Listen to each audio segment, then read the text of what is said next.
ఇవాళ ఏంటి పూర్ణాల బూర్లు అని అనుకుంటున్నారా? ఇవాళ మన మా ఊరి గండిపోసమ్మ తల్లి తీర్థం అనమాట. 5 రోజులు జరుగుద్ది. అంటే ఉగాది వెళ్ళిన నెక్స్ట్ రోజు నుంచి ఒక 5 రోజులు తీర్థం జరుగుద్ది. ఇవాళ నిన్న ఊరు వెళ్ళాం కాబట్టి కుదరలేదు. ఇవాళ పెట్టుకున్నాం, లక్షవారం పెట్టుకుని ఇవాళని మొత్తం ఎర్లీ మార్నింగ్ పొద్దున్నే కొట్లాడిపోయాము. స్నానాలు చేసుకొని ఇంతట్లో ఒక్కొక్కరు పని స్వామి మహి తల్లి పూజా కార్యక్రమాలని ఎరగా చేసేస్తుంది అమ్మవారు.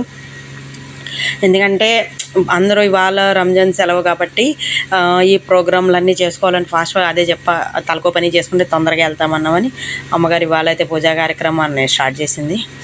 బన్నిబాబు ఒక పని, స్వామి ఒక పని, నా పని నేను, మొత్తం అందరం చాలా కొట్లాడిపోయాం.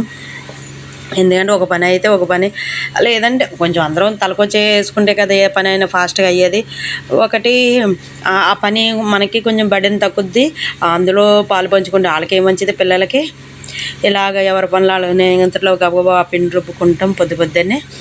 ఇవన్నీ ఫాస్ట్గా అంటే నైవేద్యానికి కావాల్సిన అన్నీ సర్దుకోవాలి కాబట్టి ముందు బూరెల సెక్షన్ అయిపోతే ఒక పక్కన పూర్ణం ఉడకబెట్టాను, ఒక పక్కన బూరెలకి పిండి రుబ్బుతున్నాను, ఒక పక్కన పాలు, పప్పు, ముద్దపప్పు, నెక్స్ట్ అమ్మవారికి పరవన్నం, ఇవన్నీ ఒక్కొక్కటి అన్నీ కూడా.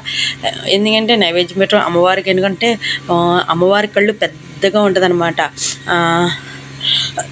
ఎందుకంటే ఆవిడికి అలా కంటికి ఇంపుగా ఉంటే ఆవిడకి చాలా సంతోషం అనమాట. అందుకు కాబట్టి బూర్లు కూడా నాకు కొంచెం పెద్దగా వేయాలంటే ఇష్టం అనమాట. అందుకే చక్కగా అమ్మవారికి ఇష్టం, నాకు కూడా ఇష్టం అయితే ఉండొచ్చు. మొత్తం మీద ఎలా అయితే మొత్తం కంప్లీట్ చేసుకుని ఫాస్ట్గా రెడీ అయ్యి 9:30 అయింది. అప్పటికే చూసారండి ఎలా వస్తుందో బీభత్సంగా. గుడికి అయితే బయలుదేరాం. ఇది ఎలా అంటే పొంగుటూరు కన్నాయిగూడెం పొలాల్లో ఉంటుంది అనమాట. అసలు చాలా ప్రశాంతంగా పీస్ఫుల్గా ఉంటుంది. ఎవరికి అంటే వ్యాపారస్తులకైనా ఎవరికైనా సరే, రైతులైనా కొంచెం సేద తీర్చడానికైనా, ఏదైనా కొంచెం వడ్లు ఆరబెట్టుకోవడానికి అలాగ కూడా ఈ ప్లేస్ చాలా అనుకూలంగా ఉంటుంది. ఒక్కొక్కటి కొంచెం డెవలప్ చేసుకుని బాగా డెవలప్ అయింది అసలు. ఎందుకంటే అందరూ సహకారంతో చాలా బాగా జరుగుద్ది. ఇప్పుడు ఏంటంటే ఇప్పుడు ఈ వరిచేలు టైం కదా, అసలు చాలా ప్రశాంతంగా ఉంటుంది. మా ఎదర రేకుల షెడ్లు వేయడం కానీ, ముఖద్వారం మకర తోరణాలు కట్టడం కానీ అన్నీ కూడా చాలా బాగా జరిగింది. ఇప్పుడు కొంచెం బాగా డెవలప్ అయిందనమాట. ఎప్పుడు ఉగాది తర్వాత జరుగుద్ది కాబట్టి పిల్లలు కూడా సరదాగా ఉంటారు. ప్రోగ్రాంలు కూడా చాలా బాగా జరుగుతాయి. ఇంకా మేము దర్శనానికి వెళ్ళాము. టికెట్లు తీసుకొని కోళ్ళు బయటకు వస్తాము.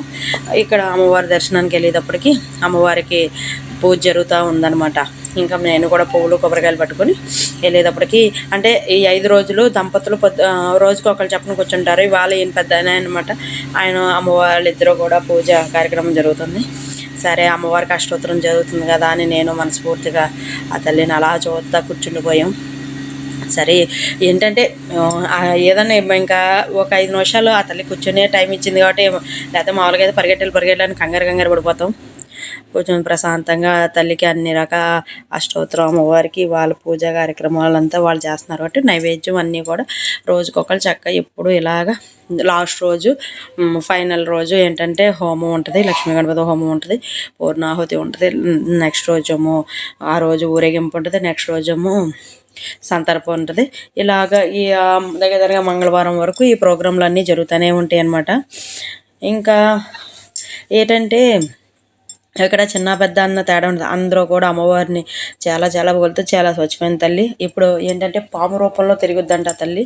అందుకు కాబట్టి ఆ పొలాలు కట్ట చేసుకునే రైతులు కానీ ఎవరైనా ఆ తల్లి అనుగ్రహం ఉండాలని, ఎప్పుడూ కంటపడకుండా ఎప్పుడు అనుగ్రహించమని మేము 10 నిమిషాలు కూర్చున్నాం. సరే ఆయన పూజ జరుగుతుంది కదా అని మామూలుగా కూర్చోమంటే కూర్చుంటారు పిల్లలు.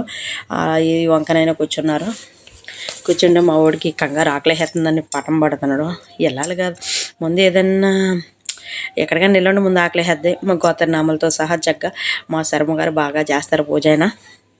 ఎందుకంటే ఒక ఊరికి ఒక కళ రావాలని మా సంతోష్ శర్మ గారు వచ్చాక కొంచెం అన్ని రకాలుగా యూత్ పరంగా అన్ని రకాల అందరికీ కూడా పూజా కార్యక్రమాలు మంచి జరగడం, గృహప్రవేశాలు, వివాహాలు, అసలు అన్ని రకాలుగా కూడా ప్రశాంతంగా జరుగుతుంది.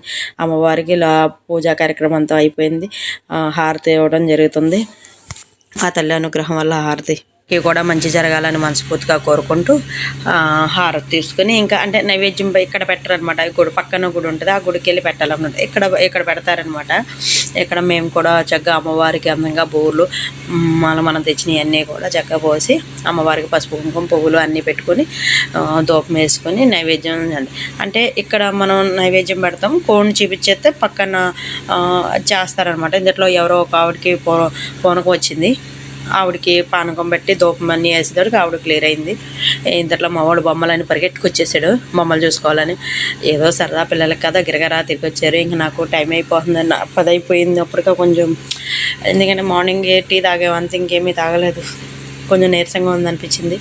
ఇంకా సరే నేను అక్కడ కూర్చున్నాను, మీరే తిరిగి రాయని బొమ్మలో గట్ట చూసుకుని రాయని వాళ్ళ డాడీ పిల్లలు వెళ్ళారనమాట. అవన్నీ చూసుకుని వాళ్ళకి ఏం కావాలో కనుక్కున్నారు.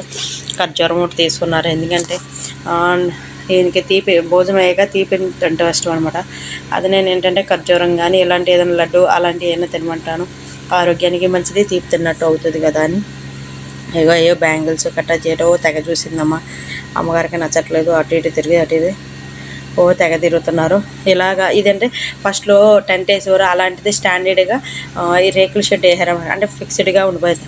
ఎందుకంటే ఇదంతా జరిగిన తర్వాత ఎప్పుడన్నా రైతులు వడ్లు గట్ట దాచుకోవాలను, ఏదైనా వర్షం వచ్చినప్పుడు ఇక్కడ దాచుకుంటారు. వ్యాపారం సైకిల్ మీద గట్ట చేసుకునే వాళ్ళు ఇక్కడ భోజనం చేసి కొంచెంసేపు ఇక్కడ పడుకొని రెస్ట్ తీసుకోవడం జరుగుద్ది. అసలు చాలా ప్రసన్న. వీడియో కానీ నచ్చితే లైక్ చేయండి, షేర్ చేయండి, subscribe. Thank you so much.